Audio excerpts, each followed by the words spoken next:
Vantage is an open-world, cooperative adventure game featuring an entire planet to explore in standalone sessions that begin with players scattered randomly across the world. With nearly 800 interconnected locations on cards and over 900 other discoverable cards, this world is your sandbox.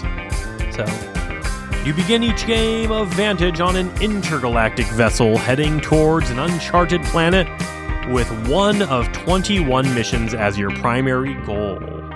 Each player selects one of 6 unique characters, enters a single-person escape pod, and crashes onto one of 126 different locations. So, it's kind of funny that the planet's uncharted, but then you chart it when in your previous game, so you know stuff about it when you play it later. Yeah, but we're new people every time. Right, but didn't the previous people chart anything? Like if you succeed, you go back home, right? And then you're like, oh, hey, here's a little bit of a chart for you. Just imagine it's Groundhog's Day. Oh, Vantage is, and then you remember everything like Bill Murray, but everybody else doesn't. Yes. Okay, so the player is Bill Murray in this situation. Sure. But the characters are not. Today on the board, boys. Groundhog Day, designed by Jamie Stegmaier. Vantage, designed by Jamie Stegmaier from Stonemaier Games. Hey, everybody. Welcome to another episode of the Board Boys podcast, Season 17, Episode 12. Today on the docket, Vantage by Stonemaier Games. This is your board boy. Yo, what's over there, Rob? And this is your boy, 5 episodes a season, Boinker McDoinker, a.k.a. Cam, a.k.a. the original board boy. That's true. But you wouldn't think that anymore. But is now the busiest board boy on hopefully not for Earth. Too much longer. But it's been a wild 2025, which we don't need to go down that road. But just what I've had to do in the last quarter of this year alone is just a lot, very time consuming. And most of it involves jail time. Adulting is hard. So is prison time. I don't know. Not hard's not the word. Just time consuming. Prison cam would be a cam I want to know. You wouldn't want to know prison cam. All my humanity's going out the window. I'm a cannibal day one. Yeah, you just be shanking just people, biting a dude on the hand, trying to get the flesh. Give me some of that hand. I need my power. Man, I feel like there could be that could be like a show. Hand sandwich. Hand sandwich. Cam sandwich, yeah. Cam sandwich.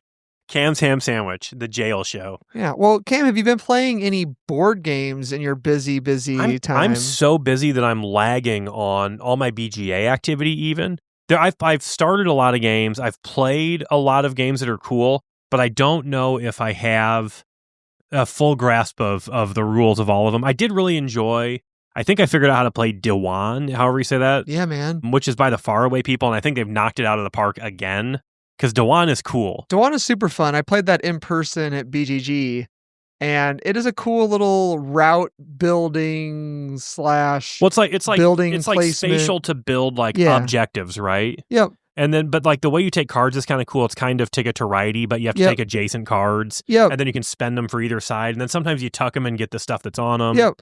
Yeah, but I don't really know when you... I think it's just when you play, your, second and fourth house or whatever. Yeah, so it makes a lot of sense if you look at the player board, whether it kind of tells you what you do every time you place a house. This game is kind of alternate. This game's intuitive enough where I didn't, look at the rules at all, and I think I know 95% of how to play, right?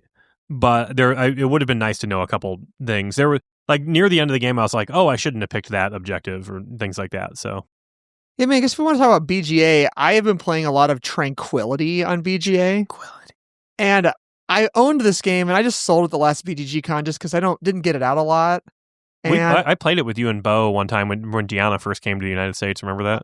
We played it was a Joe Roth event. We played it at the Fire Trucker. Yeah, it's cool, but I don't know. It's cooler on BGA than the table because it's kind of annoying to play on the table, I feel like. Because all the cards. Yeah, in the and they're grid. Square cards. Square cards kind of... I don't know what it is about square cards, but square cards tend to spin, don't they? I think so. They're spinny. I think it's the way they contact the table. Tranquility is kind of like spatial the mind a little bit, where you can't really communicate and you're playing cards out to a grid, and you have to play a start card and a finish card, and then play. I'm trying to think how many total cards are in that grid. It's like Isn't it like 6 rows of 6 or something like that? Yeah, something like that. And then it also could be 25 total cards. 5 rows of 5. Yeah, one of those two, somewhere in there. Yeah. But there's 80 total cards. And if you play a card not next 6 to rows of another 6 would card. make sense then, because that'd be 36. You're playing like half the cards. Okay. Yeah, probably. And if you play a card next to nothing, you can play it anywhere in the tableau you want. You don't pay any cost. But if you play it next to a card, you have to discard how many cards different it was. So if it was one card, so if you play a 26 next to a 25, you discard one card out of your hand. But you do that face down so people don't know what you did. Yeah. And if it was 3 cards away, you discard 3 cards.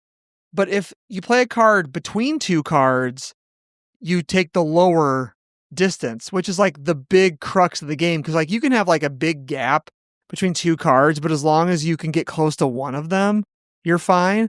But the whole crux of the game is basically spreading the cards out enough to kind of be able to do them all.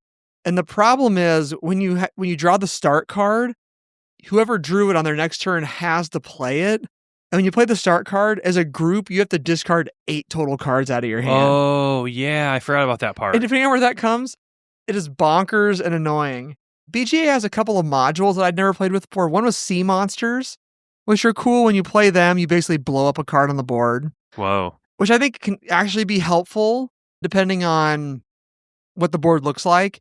And the other one are like this rock card where you put it in a row, and then wherever you move that card, no one can play there the next turn. So because this is a no communication game, and we were playing it on BGA, you couldn't even see facial expressions of like, I think Ben said I blocked his only legal move like 4 or 5 times in a row. Oh, no. Anyway, the rocks make that game real hard. But I like it so much, I'm actually thinking about buying it again. Buying it again? Yeah, like somebody had it on their like wish list on BGG or for the virtual flea market, and I was like, I could part with my copy. But man, it's such a fun game. On BGA, at least, it's super fun. I actually have I've realized this so many times that games that I kind of wrote off the first couple times I played them end up being some of my favorite games. And so I have right now in my board game room a stack of board games, or I like a couple bookends of games that like I specifically just thought was like totally bleh the first time I played them, and wanting to try them again because like there's probably something I missed. And I think the last time this happened was when I played Distilled for the first time. I was like, this game is boring. And then I ended up really loving it. So what's on that stack right now is Ragusa. Okay. The Networks. I'd like to play the Networks again. Yep. What else? There's a couple others. Oh, Museum Pictura, which like the art in that game is awesome, and it's like a set collector of like paintings, and you're making a museum. But I thought it was like the most boring game when I played it, and like there's got to be something I'm missing, right? What else? I think there's one other that I told myself. I think I just need to relearn Clinic because I only played it once, but that seems like a game that I would absolutely love. I think it's that dry Ian O'Toole artwork that got me being like a little bored. Oh man. But honestly, like I really liked Galactic Cruise. We talked about Ian O'Toole during the Galactic Cruise thing, and his artwork and how he like, you know, the way the boards and stuff are set up. But like you're still building like a spatial physical clinic in that game, so which is like one of my favorite things to do in games. So and you even have to figure out how to build like you build a 3-story clinic even with like stairs and rooms and stuff. So you would think that'd be like a super cam game. You'd think so. You'd think so. You kind of bounced off of it. I remember when you picked it up, but doesn't that thing have a ton of different? It has like 50 modules, including like zombie apocalypse, like healing that, and I think the thing is I was at a time in my life where I was taking in so many games that, you know, 1 or 2 games become like the favorite and the rest of them sort of fall by the wayside sometimes. I don't know what that feels like. You know what that feels like more than anybody. But now that I've like kind of I haven't pressed pause on acquiring games, I just am at like, I don't know, I probably own 250 games and I want to own 200. but I want to keep purchasing games. So I'm like at like a 2 out 1 in policy sort of right now, where like I give somebody, hey, take this game, and then I can, buy another game. So I'm like a lot more selective in my game purchasing now. Maybe I should just be like you and buy 100 games and sell 98 games. Yeah, I mean, I don't know that it's that percentage. It's not, but it's high. But your game collection has not, like, in my estimation, in the last few years, you're constantly getting games in. But I've seen 1 or 2 new shelves, but not like 10 new shelves. Yeah, we're kind of at max capacity. I think this shelf and that shelf are newer, but like this has been here for a long time, and everything in there has been there a super long time. Yeah. So. Well, and at some point I decided that it's cool to have a forward-facing game in front of other games behind there. Does that let you get one more in there too? Yeah. Okay. And that is cool. But then it's hard to remember what's behind that box, so that's why I have all my cubes labeled. Dude, and so you probably have, would you have 700 games in here, do you think? Probably, between that and 1,000. That's a pretty good guess, right? Yeah. Like, just with 250 or so, I constantly will be thumbing through, like, hey, what should we play? And I'd be like, oh, that one. I haven't played that forever. I can't wait to play that. And then I come back there a week later and it's like, oh, that one. I can't wait to play that again. And I know. The struggle is real. It's real. Well, speaking of a game that I hadn't played for a long time, but I brought out because I have a new expansion for it, Underwater Cities. Ooh. The Data Era expansion. The Daddy Era expansion. So this expansion is a small box expansion. And I'm going to say it right now. If you own Underwater Cities, buy this expansion. That's my review. It's really good, huh? If anything, buy it because it comes with tokens that are upgraded buildings. So you never have to stack 2 tokens on top of each other ever again. Oh, that's great. And the thing about Underwater Cities is that they really earned my trust to buy future expansions with their first expansion, which was basically... a jump start? Like the jump start, unique player powers, and just very simple extra rules and more cards. Yeah, so we played Underwater Cities with the new learning the new expansion, 3 players in 90 minutes. It's pretty good. They really overblew the amount of time that Underwater Cities should take. For whatever reason, do you remember that? People just, Underwater Cities take so long, but to me it's just like a standard Euro time. It is. SETI has kind of taken that spot for me. SETI was long. Of a game that I really like, but it's maybe a little too long. So the other stuff in Underwater Cities, besides the new tokens, is there's a new kind of building, it's a data center. And there's a new type of city, which is a data city. And they're blue domes. Data. So it's all blue is the new stuff. Data is blue. And that is the traditional color. And there's for a new data resource. In games. There is a new resource called, it's like a CD. And the tokens for those are actually pretty cool. They come in half sizes and full size CD tokens. Yeah. They're like data discs or something. Yeah. But what they do is once per turn, there's basically 5 bonus actions you can do with a disc. One of them is draw more cards. One of them is when you build a city, put that city in one of the bonus spots. So it's another way to fill out all the spots in your city. Normally it's hard to fill that last spot. You have to have a card or something that tells you can build there. And then I'm struggling with thinking maybe what the other one is, but the 3 other ones, and they have different costs because the different cards are better than others. They cost a half disc, full disc, and 1.5 discs to just play an extra card on your turn. And it doesn't care if it matches or anything.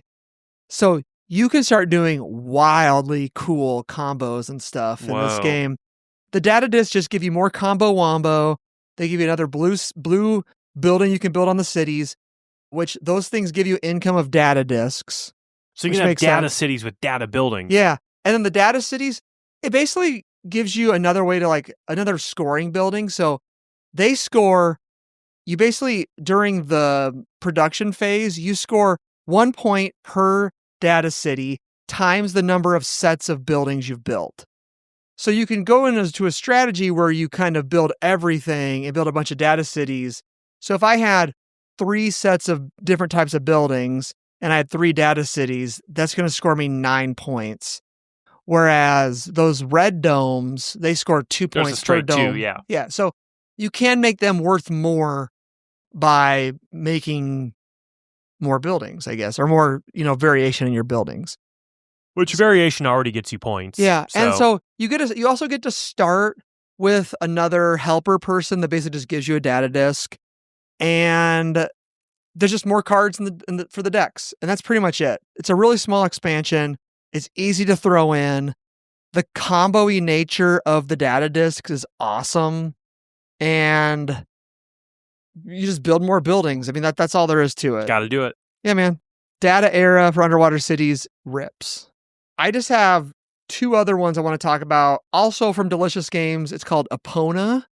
We played this on Tuesday. It's 1 to 6 players. It's the Vladimir Sushi game of the year from Delicious Games.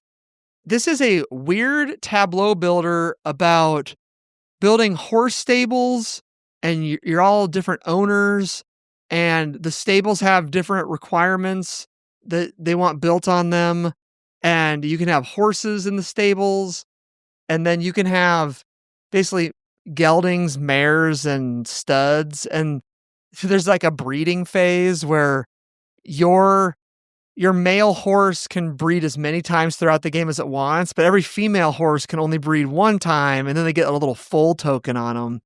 And if they have the same matching symbol, the foal token is worth more points. If you like tableau building, spatial, I want to have this symbol next to this symbol to score points, this could be a cool game for you. I think the interactions are neat with the other players and like the breeding, and there's it's got I cut you choose, it says. Yeah, so there's two different ways you can play. We played the variant that was less interaction and not more interaction. I think next time I'll try the more interaction one. But the higher player interaction thing has the I cut you choose, but because we didn't really know what we were doing and we were kind of just doing a rolling learn and teach when we first played, we just kind of did what we thought was the easier one. But it took us like 40 minutes while we were learning it, and playing it again would be pretty quick. And I think this is a game where we only played with 3 people, and I think if you played this with the full player count, it wouldn't take that much longer. And it would probably actually have cooler interactions because you'd have more people that you could pair up with. Looks cool. Looks like a cool game. The last one I want to talk about is just a quick little one that I think I might have talked about before, but it has been a big hit over the holidays so far, and it is Trio it's like by 22 different publishers. I think Happy Camper is the one I have it here in the US. And this is a sweet card game. Campbell, I think this is one you should look at for picking up for your family. Oh, I've played Trio. I think you'll really like it if you haven't played it. Is it hot again for some reason? I don't know. It's an older game. Okay. But basically, there's 3 cards, 3 1s through 3 12s. And everyone has a hand of cards, and there's some face-down cards in the middle. And on your turn, you can ask somebody to see their highest or lowest card. Yep. Or you can flip a card out of the middle. And if you match the first 2, you can try to find the third one. And if you find the third one, you take all 3 of those cards, and if you get 3 trios, you win. A trio of trios. Yeah. Or if you get this trio of the 3 7s, you also can win. But because people have their hands organized smallest to largest, the 7s are generally stuck in the middle of somebody's hand. So it's hard to get. It's hard to get, but it's also kind of a catch-up mechanism. If somebody is having not getting the matches, they could just get the 7s and win. If somebody's doming the trios, you can do a come from behind. Yeah, and there's a spicy variant where there's numbers in the bottom, and you need to get. So I might have the 6s trio, and then in the bottom it might say 12 and 5. And then to win, I need to get the 12 or 5 trio specifically. Oh. Which is kind of interesting. Anyway, it's a super cheap game. I got it for my BGG Secret Santa. I played it down with the Louisiana boys when I went to their convention. Louisiana. And yeah, I love Trio. Like everyone I played it with, they think it's so fun. And I knew nothing about this. This game is, when did it come out? 2021? I guess it's only 4 years old. But I can't speak highly enough about this quick little card game. Plus it has cute little avocado art. Kind of Dia de los Muertos style. Yeah. Plus avocados. Looks like there's a couple different box designs from it. Yeah, I know. The one you can probably find in the US right now is from Happy Camper Games. Yeah. So. Yeah, I played it on BGA one time. Oh, is it on BGA? It is. That's cool. We played it turn-based, which is not the right way to play. but because then you don't remember what's going on. Sure. But we actually did. I mean, if I remember right, and I could be remembering wrong, like I actually remembered it pretty well because it was not a period in which I was taking like half a turn on BGA per day. Right. But yeah, it's cool. I think I may just get the physical version as a Christmas game. If probably too late to get it delivered before Christmas. I bet not. Let's see how quick I can get it delivered. Free delivery December 29th through January 3rd for Prime members. But sad. Dungeons Gate has a copy. Well, maybe I'll just stop by there. I know it. Mm-hmm. So, Rob. Yes, sir. I want to be a game show apologist for you for a moment. I texted you about this earlier, but yes, this is I think a good forum to air this out. I think you need to watch 99 to Beat, and there's a couple of reasons I think you need to watch it. So this is basically the wimpiest, most American version of the Squid Game I think that you could have. It's a game show that starts with 100 people, and then basically they do a bunch of like Guy Fieri minute to win it party game stupid human tricks, like dropping the clothespin in the mason jar, or like balancing a marshmallow on your nose type of deal. They're more involved than that. Well, some of the challenges aren't. Some of the challenges truly are like build a card house, But basically the whole deal is if you finish last, you're out. And then the game just goes until there's one person left, and that person wins $1 million. But here's the reasons I think you'd like it. One, it's got my boy Ken Jeong on it. Yeah, first, Ken Jeong is a host. Yeah, I love him. I know you love him. Second, it starts from being like just fun to see 100 different people scrambling to do something. But like at the end, when there's like 7 or 8 people left, you know all of them really well, and you're like, oh, that person's athletic. She'll do well at this competition. Oh, this person is like has good dexterity. Oh, this guy never gives up. So that's gonna, and it turns from it's kind of like the Squid Game, right? Where you're watching and you're like, oh, I wonder if that person's gonna be a player. Yeah, I don't know why. It's on right after The Floor. Yeah, which The Floor is a perfect game show. Yeah, and I don't know why. Agree. Probably just quantity of things to watch. But now that you're hyping it up, I'll probably just go back there and watch it all. So it's not as gamery as the other games because there's very few twists. Like I think the thing that maybe was gamery about it that they maybe will play up in subsequent seasons is since there's 100 people, when they finish, they're like just there watching the competition. And so you'll see people being like, hey, here's how you do this, to like the people that they're buddies with. And so like, I don't know, maybe it gets more social in later seasons, but everybody was really nice with each other, except for a few certain really, they interview like everybody when they go out, and some people were like, oh, I was better than everybody else. I can't believe I went out due to having to use a squirt gun to blow out a candle or something like that.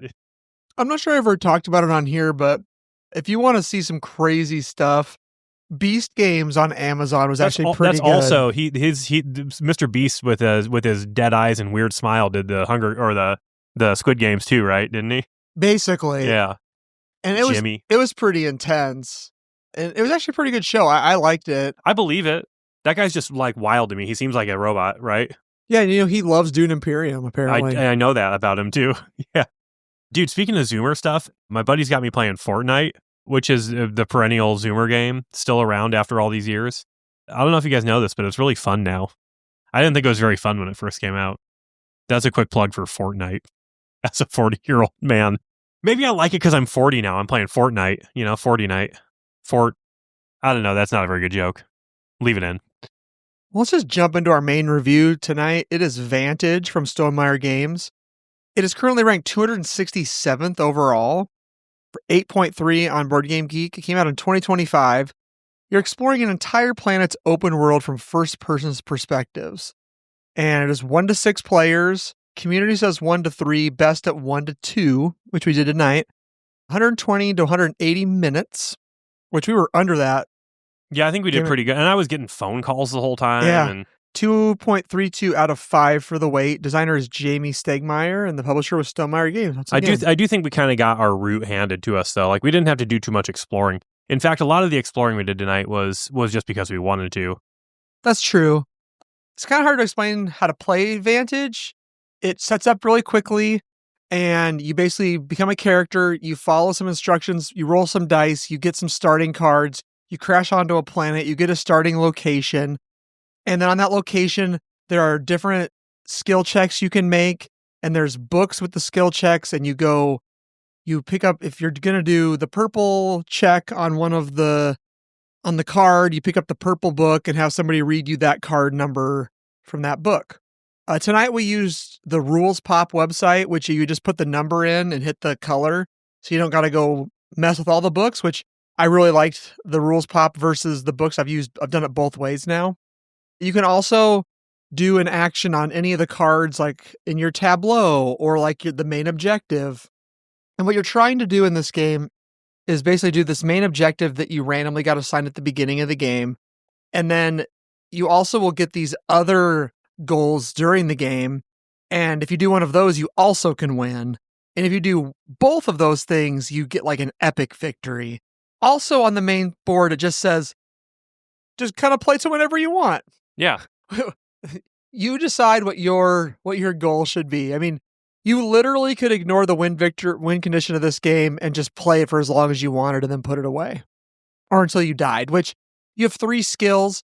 I guess the game part of the game is you roll these black dice for skill checks, and you have to assign those dice to spots on your tableau, which starts out with 1 card, but it can be up to 9 total cards. And some of the dice can be given to your other players if they have the little lightning bolt symbol to help you. You also can play these little skill tokens to roll less dice to make the checks. The unique thing about this game is, unlike other story games where you could fail when you roll a dice, you always succeed whatever you're trying to do. As long as you don't die. As long as you don't die. Yeah. Which, when one of your 3 skills, like your health, your heart, your star, and your time marker, I forget what they actually represent. Morale and time and health. Oh, there you go. If one of those hits the main 0, 3 things. You all lose. So that's Vantage in a nutshell, I think. Let's get to the table. Did we do the stats already? I did. Did I just miss that? I just brain space it. Yeah, it's like 200 and something. It's 200 and something already? Yeah. Wow, people like Vantage. Yeah, I would say this is probably Stonemeier's biggest hit since Wingspan, probably. Woo! Let's get to the table and come back with our thoughts on Vantage.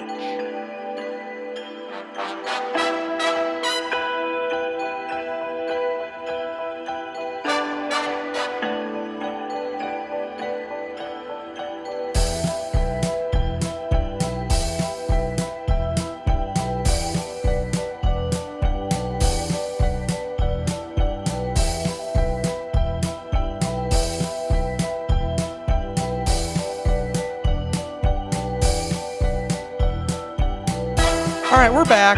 Vantage, I will say, when he announced this, I was like, well, that seems like an ambitious game. And I didn't really, I was like, Stonemaier has not become an instant buy this game. It used to be like, oh, it's a new Stonemaier game. Yeah, let's do it. Gotta get it, yeah. I was a Stonemaier champion. I'd always get it. This one I did not. I passed on it. My buddy Ben got it, who's been on the podcast before, and I played it with him. I really liked it. And Stonemaier offered us a damaged review copy. Oh. So I'd like to just state that this is a review copy of the game we received.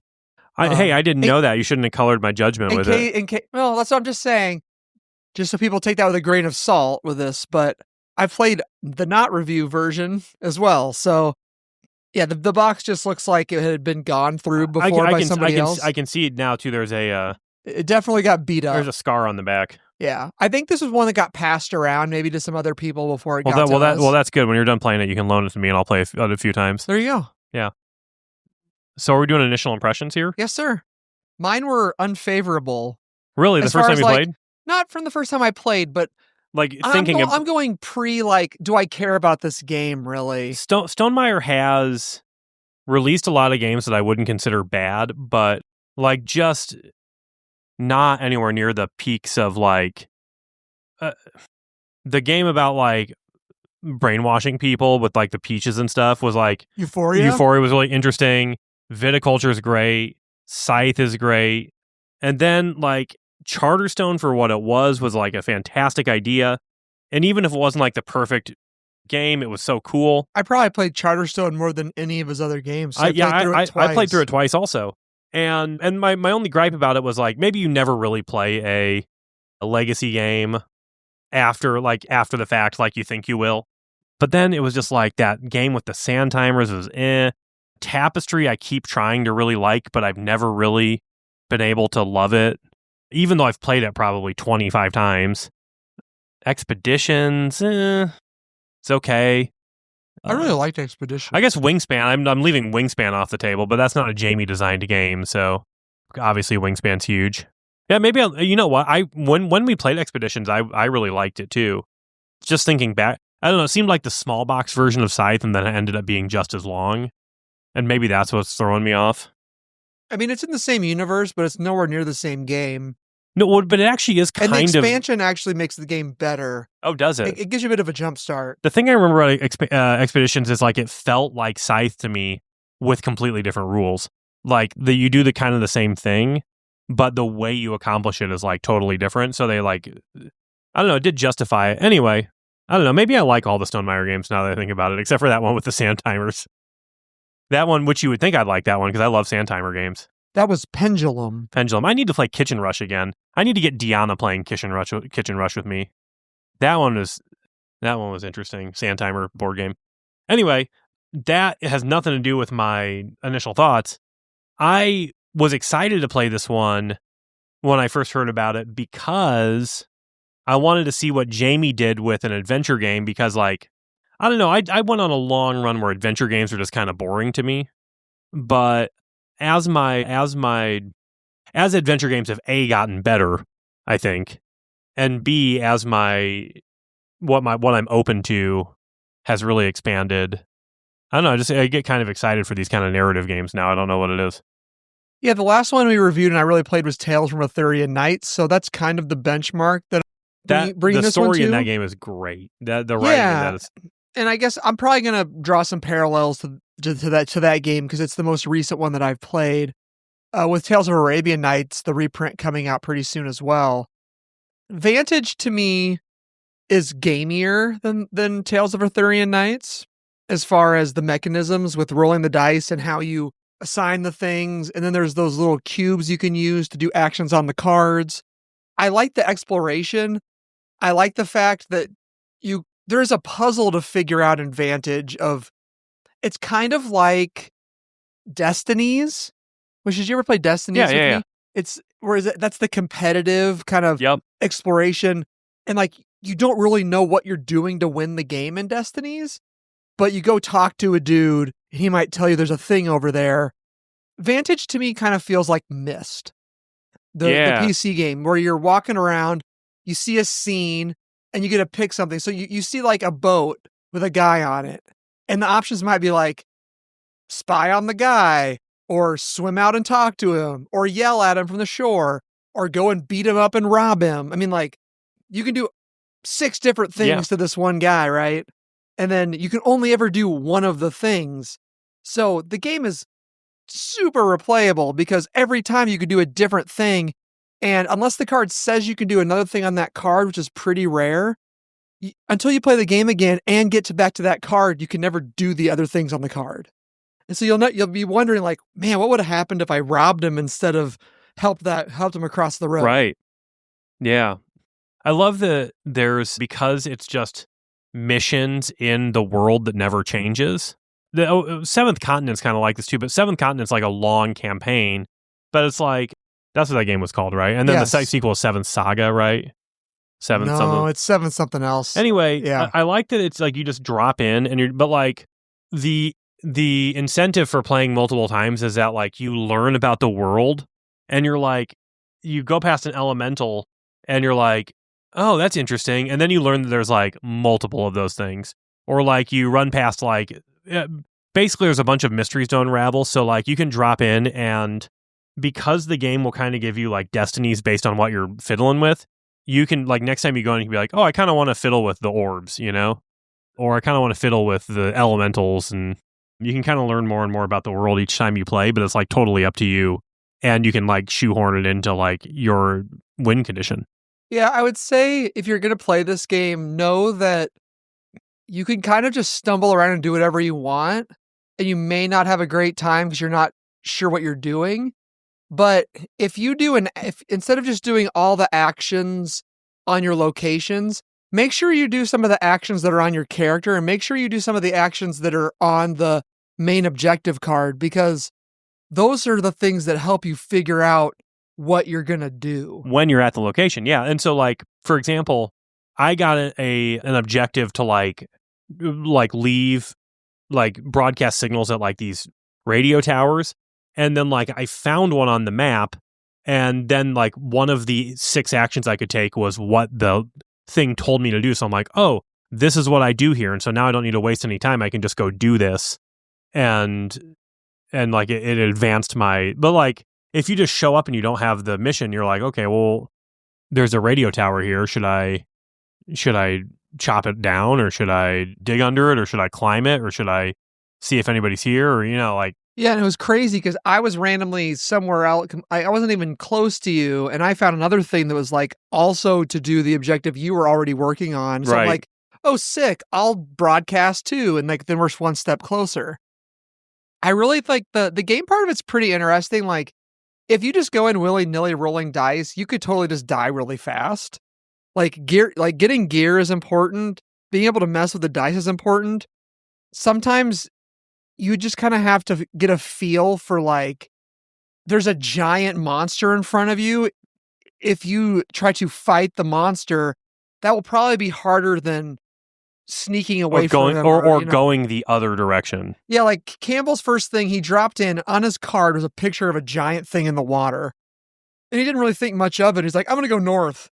And then it was like, the monster's in the way. Like, yeah. Like, difficult skill check. I'm like, oh, wait. Yeah, like clearly you're just walking towards this giant thing in the water. Yeah. And it's going to make you roll 6 dice, which could have just murdered you. And like the people you talk to give you clues about what's in what direction and things like that.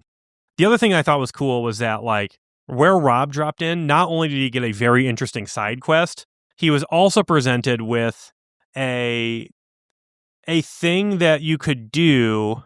I'm trying not to like spoil anything, but basically something he could do where if he collected a bunch of a certain resource, he could do something that sounded like completely inconsequential, but the price of it was so high that you have to think that either there's like a very specific mission connected to it or something really interesting would happen. Well, and there's so much like you go to a spot and they're like, if you have this thing, do this, otherwise this. It's like, oh, well, I don't have that thing.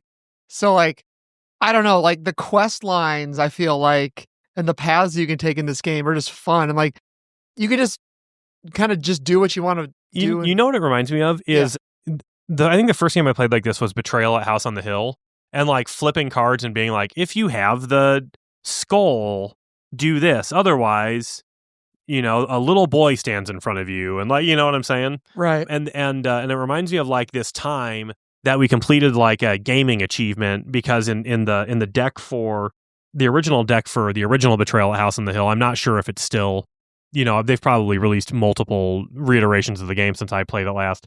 But there's 2 event cards in the Betrayal at House on the Hill deck. One that you see yourself in the mirror and it goes, hey, you need this, and it gives you an item out of the mirror. Yep. And there's another card that if you draw it, you see yourself in the mirror and you realize they need something, so you have to give them an item card. Yep. And so one time we played, I got an item out of the mirror, and then a few turns later, I drew the card where you have to give something, so I was able to give the same thing back to me through the mirror to complete the loop. That's like anachrony. You paid yourself back. And it was one of the best moments of game. Anyway, this kind of feels like that, where learning about the world is important. So I think ultimately, this seems to be a fairly polarizing game as far as it goes. Either you love it or you hate it. And I guess we'll see where I get to here at the end. But to throw some cons at it, even though it's kind of in the same realm as Tales of Arthurian Knights, where I guess I maybe care more about winning or losing in this one because you can actually just die and it's over. It's not point-based. So because it's a co-op, if you lose, you're done. Like, oh, darn, we didn't win. But what is winning in this game? Because you can just kind of like almost play it so you want to be done. Like you could complete 10 missions if you want. You can play this game all day long. Although at some point you're probably going to be like super powerful. And then never lose any. But Yeah. here's my counterpoint. I almost wish the game was harder, because I think what would be really fun about Vantage is just getting crushed and going back in and be like, oh, if we're in this area, like, don't go do that. I mean, I think you can. I think we rolled pretty well. Well, I was rolling like really nice dice roll, and I still almost died. I'd like, Yeah. if I'd taken one more heat damage, I would have been dead. Yep. Because I lost all my stats. I was down to like 111. Yeah, we were getting close to death. So, I mean, I guess we were on the razor's edge there too. So I mean, I think for me, that is like probably the con that I can think of the most is if you're not a co-op fan and you don't like this kind of nebulous ending kind of thing. Because tonight, like we didn't finish the main objective, but I finished one of the side quests, and it's like you won. And I'm like, well, do you want to just play? Because like we're close to finishing the main quest, and then we did the epic win. Yeah. But even when we finished that, we could have been like, well, we have these other 2 side quests. Do you just want to see how far we get until we die? And then we pull a few more of them, and so that's what I was like. To me, it's not a con. To me, if anything, the con is like there's a certain point where like I don't know, maybe there's so much stuff to do you never really figured it out. But it seems like there's 20 plot hooks or so, like major ones maybe. And so, like, you kind of learn how to do those. But then you still have to, like, wherever you land on the map, you still have to go find the stuff that relates to it in the area, and you've maybe never seen that before. And if you haven't seen it in a while, you probably forget what's exactly where. And if you take a certain turn you haven't I mean, with 800 locations, it would take you a really long time to know too much about the game, you know? Yeah. All right, well, you want to hit final thoughts here for Vantage? Yeah, I'm trying to think if I even have an actual con, because, like, I can see where yours would be a con, but it's actually kind of cool for me. Like, I want to have a bad game and then, like, drop back in, you know? I like roguelike video games, you know? Sure. Losing is fun.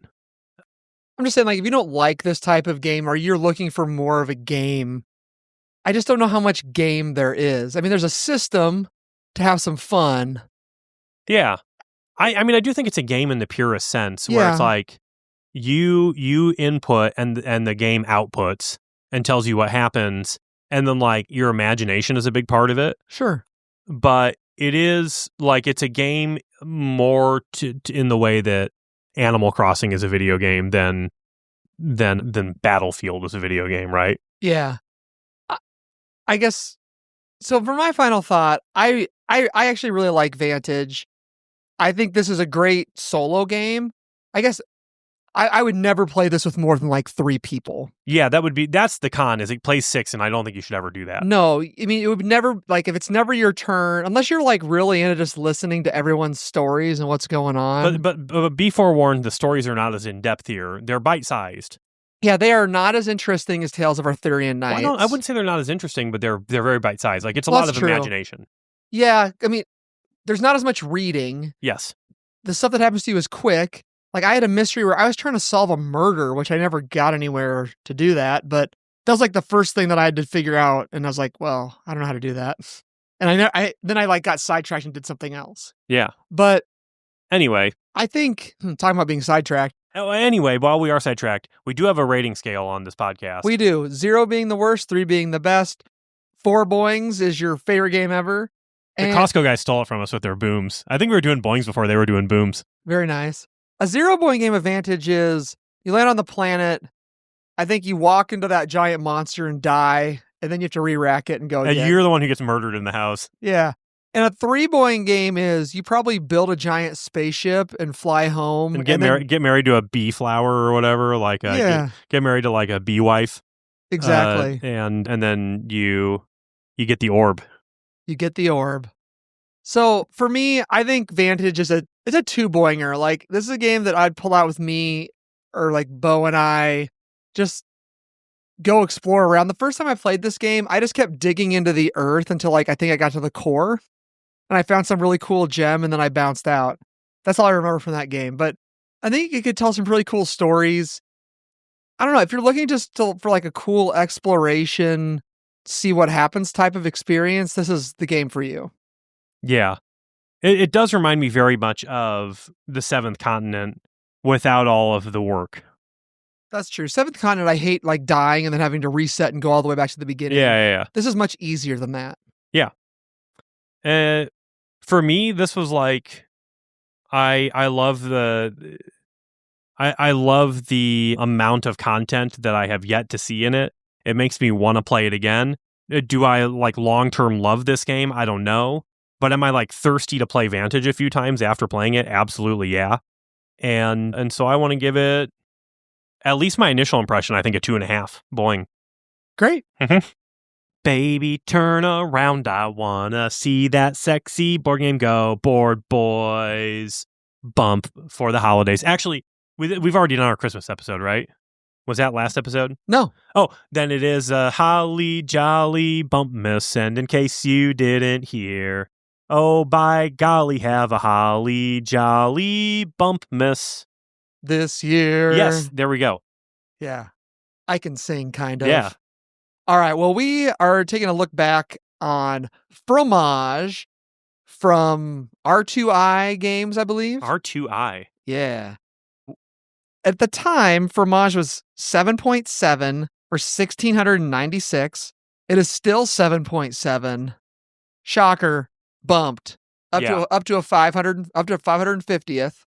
We have played a bunch of Fromage between BGA and real life, I think. Yeah. I think like Tons of Fromage. we have a bunch of it in our group. You own it. I'm I own I'm it. sure like you've taken it to family type things. I have taken it to family type How do things. the family like it? My casual family has kind of bumped off of it a little bit. Yeah, like brothers and sister-in-law, like that group of people thought it was really good. It was, I think my mom played it and she was like, because there's a lot of strategy Yeah. and you have to like plan ahead. Yeah. So if you like whatever, like, I just make the best decision right now, then I'm just sitting there waiting for my cheese to come back for, half the game. As one does. Yeah. You got to wait for your cheese to come back. Yeah. Wasn't that the book, Who Moved My Cheese? I'm not sure if that's it or not. I know there's a kids book about cheese. No, I think it's like a corporate book, Who Moved My Cheese, and like what they're saying is who keeps shifting the goalpost on my incentives is what I take that to mean. I do know the cheese stands alone. The cheese does stand alone. Except for it doesn't anymore because there's another game called Fromaggio, also from R2i Games, which is Road to Infamy Games. Same designer. I met this guy at Gen Con, actually. Oh, you met the dev? Yeah, and he kind of just showed me what was up with Fromaggio. I received my copy. I played somebody else's copy at BGG Con. You and I played it today at the podcast just so you could experience all that is Fromaggio. Right. Does he walk around with like a pack of cheese? He does not. He was in the all play room hanging out with Fromaggio there. And he's like, hey, do you like Italian cheese? With cheese, like Mahir walks around with candy. Oh, man. Mahir's he's industry now, so people know who we're talking about. You need that pocket cheese, Yeah, when we met Mahir, he was just a guy, but now he's industry. That's true. I don't know what his big game is that came out. The one about the dance. Yeah. Yeah. Have you played it? I have not. We should play it. All right. Ross, A Dance of Love. Yes. Yeah. And it looks cool. Yeah. Like, it does look cool. So you're talking about Mahir Shah, whose game is Ross, A Dance of Love by Arcane Wonders. This game's not even out yet, bro. I think it was just on Kickstarter. Right. Because it is currently slated for 2026. So that's why we haven't played it yet. That's the only reason. Yeah, it looks really neat. And I'm sure if we saw Mahir at a convention, he'd be like, yo, play my game. You want to play my game? Yeah. And then he'd give you some candy. Yeah, I think you only get candy from him once. I think that's the deal. Is like, he gives you a piece of candy the first time you play with him so that you remember him forever. Okay. And it did work. That's true. You do remember him. Yeah. Let's talk about Fromaggio a little bit. Basically, it is the same game as Fromage. Except for it's in Italy, and there's 4 different mini games you can play, and you can mix and match these games together. I will say I think they perfected the wheel spinning mechanism over the original game in this one. They did reinvent the wheel successfully. Yeah. The 4 new games, we're just going to assume you're familiar with Fromage. We've talked about it before. There's one called, there's at Vigneto.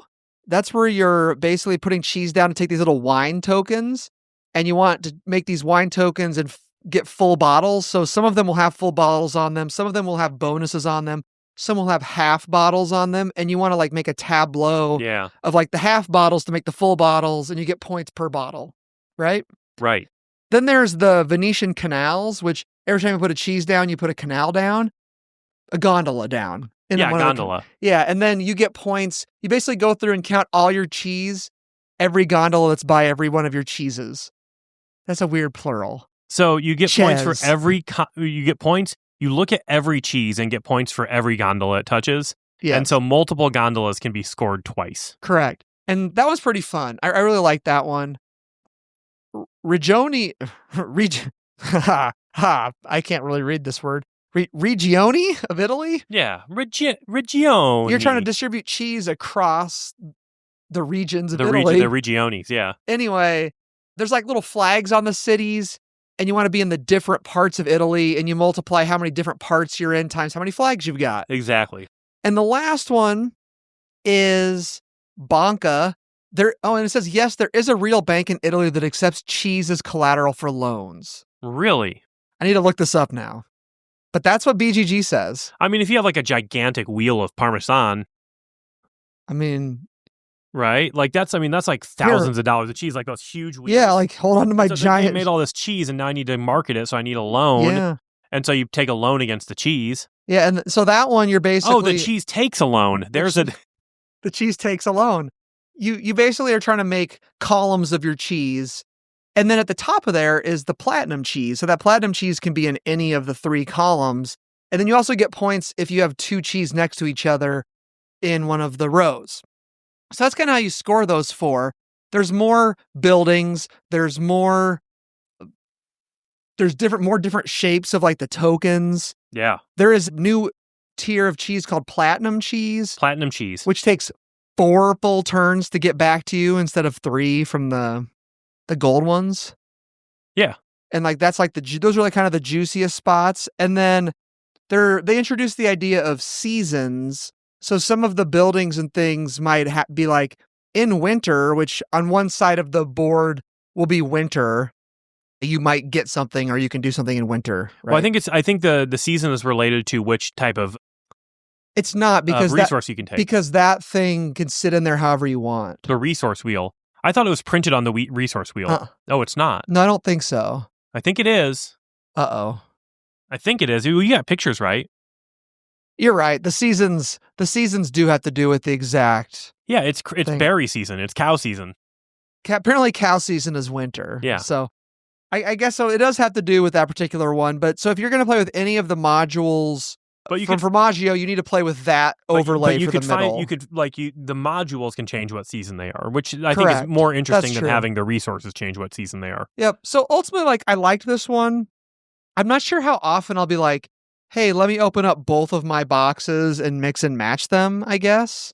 But I could see like wanting to play one or the other, I suppose. I don't know. Right. Maybe there is a 3D printed solution where I can fit it all in one box without the mats, which kind of sucks. But if I do that, then maybe I just pull out whatever I want and I mix all the building tiles and stuff together. And then you just have like a crazy hodgepodge of cheese. Right. Who doesn't like that? Everybody likes a crazy hodgepodge of cheese. That's kind of my main thing is a cheese podge. So you've played both of them. I mean, how are you feeling on Fromage still? And how did you feel compared to Fromaggio? Just more of the same? Did you like it any more than Fromage? I actually thought I think that I like a couple of the boards better, and then like the jury's out on a couple other ones. So personally, I thought the regions with the flags was more fun than fighting for area control on the other region one. Sure, like they're very similar, but I like multiplier scoring, so I thought that was cool. Okay, the gondolas was a really cool idea. Gondolas. The one where you get the bottles. Yes. Is my favorite one. Yeah, that one was neat.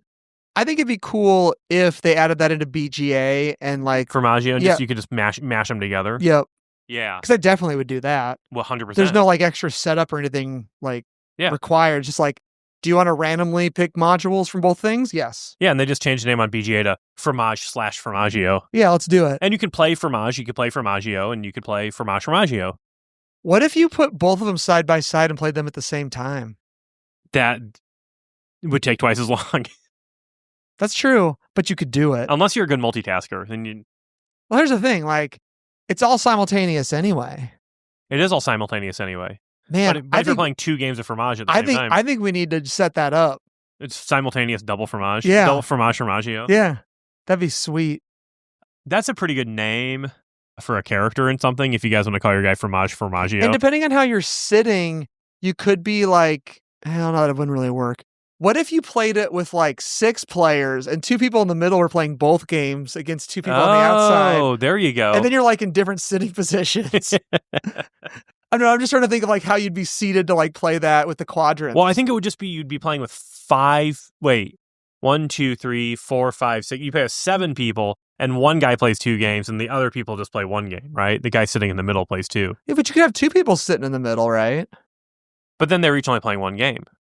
No. Because if you have the board here... If you had 6 people... Yeah. 3... Wait, hold on. If you had 8 people... This is the cheese wheel puzzle. Yeah, if you had 8 people, you'd have 3 people on one side playing 1 game, 3 people on the other side playing the other game, and 2 people in the middle playing both. Right, but then they're on a team. Like, why would they be on a team? Because there's only 8 seats at a Fromage game. Yeah. 2 Fromage games. So, in order to have Am I just thinking this wrong? Well, you're thinking of, basically you're just playing 2 games of Fromage then. Like one person, one person's playing, 4 people are playing one, 4 people are playing the other. Nobody's playing both. With 4 people at each round. Yeah, so it'd be 6 people, like I was saying, right? Yeah, but then the middle, the middle. Oh, no, it wouldn't be. Yeah, you need a person sitting in the middle, the 7th person to play 2. Man, I don't know why my brain is like not... It's the cheese puzzle. Not working with this. All right, well, let's go and check out the guild. Before we do, yes, I just want to say one thing. Fromage, Fromaggio, neither of them are like upper crust, brilliant games. I think in like the strategy and like what you're doing in them, they're very good and serviceable. But I don't know if I've ever played a game where the advanced planning is like as peak as this. Like if you like planning your actions in advance and like timing things out, this is as good as it gets. And I do, so I love these games. Yeah, I mean, I like just the speed they play because simultaneous play is pretty nice. And they're fast. Yeah. So BJ from Board Game Gumbo says, I asked ChatGPT to pump out a review of Fromage, but in the style of Cam. We're going to read this? Do you want me to read this whole thing? Please do. So tonight we played Fromage, and let me tell you, this is the game you never knew you needed about cheese, sabotage, and existential dairy-based dread. This already doesn't sound like me. You're all artisan cheesemongers in 17th century rural France, but like ruthless ones. Think Agricola meets food chain magnate, but with way more brie and betrayal. The goal? To age the stinkiest, most prestigious wheels of cheese while sabotaging your opponents with mold spores, spoiled milk, and I kid you not, literal rats wearing monocles. There's a deck building element, some light worker placement, and this weirdly aggressive auction mechanic for milk futures. Yes, that's a thing now. Where is it pulling this from? This is, hey, buddy. Hey, AI. At one point, Josh managed to corner the goat cheese market and declared himself the feta father. Rob was hoarding cave space like it was Caverna 2.0. I tried a bold strategy of aging nothing but blue cheese, which backfired when someone played a health inspector card and wiped out half my stock. Pretty on brand for me, honestly. This is funny because it pulled it back from Josh. And Josh would call himself the rat father or whatever he calls the feta father. The feta father. Yeah. The components are chef's kiss, and you get little wooden cheese wedges, a neoprene board shaped like a cutting board, and a tiny cow meeple named Mozart who tracks the round order by moonwalking across the Alps. Don't ask. Mozart? Yeah, that's great. Final thoughts. If you've ever wanted a game that makes you feel both proud and vaguely ashamed to say the phrase, I triple aged my Camembert and now I'm the Fromage King. Fromage it is. It's funky, it's crunchy, and it will absolutely ruin your friendships in the best way possible. Really bad review from AI on Fromage. Nothing like... But I will say, I think that your AI listened to a bunch of our podcast and doesn't know anything about Fromage and also took all of its board game knowledge from like comedy skits where guys are describing board games in like the most in-depth terms possible. Like when a guy's like, oh, and then it's time for the salary phase and you have to give you know what I'm saying? Right. What like non-board gamers think board gamers are like. So BJ's actual thoughts are, I really enjoyed Fromage, but I think The Game Makers is the better iteration of this game. I really enjoy playing Fromage with the Academia crew, so I'll give it a solid 2.5 boings. Hot take, Fromage is better than The Game Makers. I don't think so. I do. But I haven't played a lot of it on BGA, but I think I like the game more. You like the game makers more. Yes. I really like the game makers also. There's not a knock on the game makers. The thing about the game makers versus Fromage is the game makers, I think, is just a little like, what's the word? It's just a little like, I feel like it's not tight enough. I feel like I can do too much at one time. Okay, maybe. It kind of over like. I'm going to hold my judgment until I play it physically because Good point. I can't. Ultimately, I do not like to give board game reviews based off BGA alone. I'm really looking forward to seeing the awesome build on the game makers, though. Yeah, I mean, it's going to be chunky. With the handle. It looks awesome. Yeah. Christopher Boat says, I think this was hyped up too much for me before I got around to playing it. The spinning rondelle is a neat organization tool, but I didn't like the way the information was presented. The different colored cheeses and player pieces and such actually tripped me up and made planning harder. Teresa didn't have the same struggles, so maybe it was my weird brain. I saw a decent game there, but it was really frustrating for me, 1.5 points. I would agree. I think the Fromage player pieces are more confusing. Yes. I think you should use the Fromaggio player pieces when you play with either game. Yeah. Because none of the pieces match. Exactly. Ryan says, Fromage was a pleasant surprise for me. The lazy Susan and timing of the worker actions are great mechanisms. One could say it might be too simple or samey after some time. I could see that. But I see that as being fast and easy to play. An upcoming standalone follow-up, Fromaggio, will add more sectors and meat to the game as it integrates with the original. Glad to see the variety, 2.5 boings. Braden Dowdy says he's a sucker for wheels and simultaneous play. He's taught this a bunch and it's always a hit. 3 boings all night. Rob Cooper, an interesting turn strength mechanic with the cheese wedges and lazy Susan that for once isn't simply a gimmick. Though really it is simply a gimmick. The game is fine, should be played with actual cheese and paired with a wine game. 1.5 boings, would play it again but doesn't suit his collection. David Moore says this game really fit in his wheelhouse. Simultaneous play makes it fly by.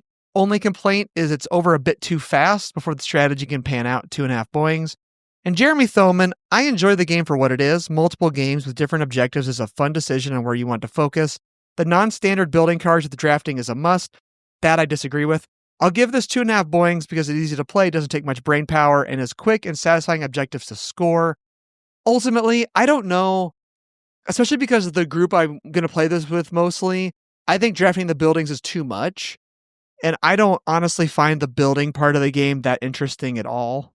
And maybe that is the gamier part of it. And if you're playing with a bunch of gamers, I think for sure draft the buildings.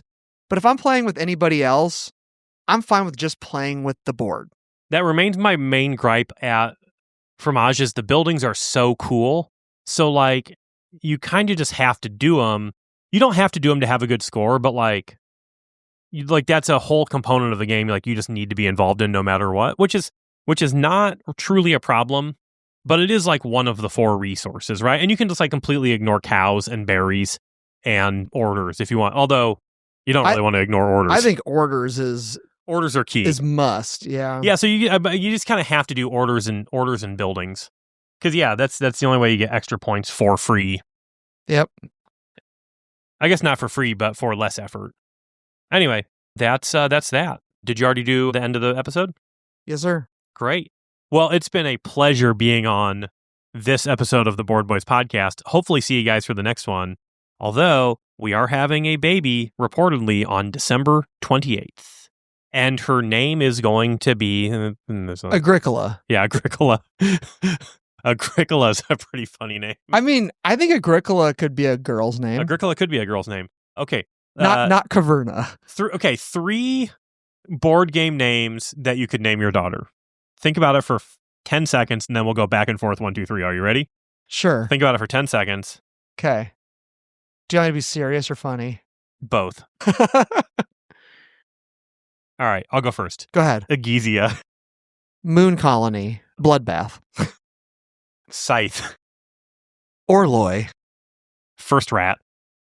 Critter Kitchen. Critter Kitchen. That's great. Okay, last one is, we'll just pick something from here. The Godfather. The Godfather.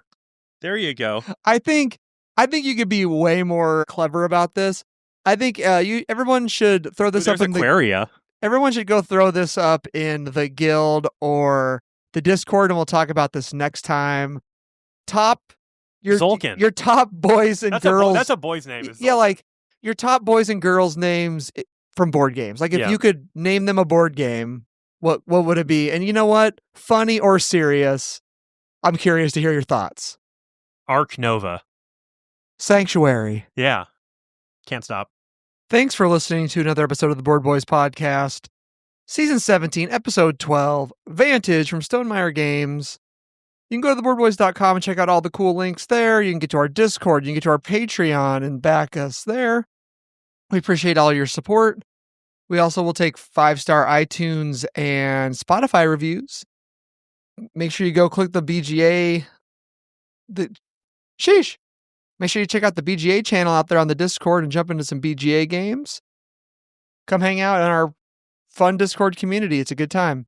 I'd like to thank our patrons now: BJ from Board Game Gumbo, Timothy Crisco, Shifty Teeth, Jordan Smith, Andre Bosch, Braden Dowdy, Rob Cooper, Richard Lane, Matt Kelly, Portland Gamecraft, Terry Ward, Mark D. the Fourth, and Jeremy Thoman. Thanks again, everybody.